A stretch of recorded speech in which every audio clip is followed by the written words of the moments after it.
受到西南气流的影响，中南部地区的天气是真无稳定。中央气象署嘛继续发布大水豪特报，中南部地区可能会变大雨。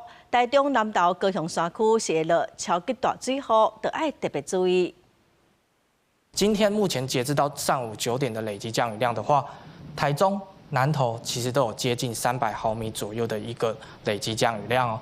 至于在高雄比较靠近近山区的部分，大概是200到250之间。从中南半岛延伸到台湾，甚至到比较靠近菲律宾的外海。琉球南方海面这一区块，其实整个对流发展比较旺盛的区域哦。那台湾的北边的海面其实是有一点点相对高压的位置，天气相对晴朗。不过台湾目前还是处于比较不稳定的一个区域，所以还是属于不稳定的天气哦。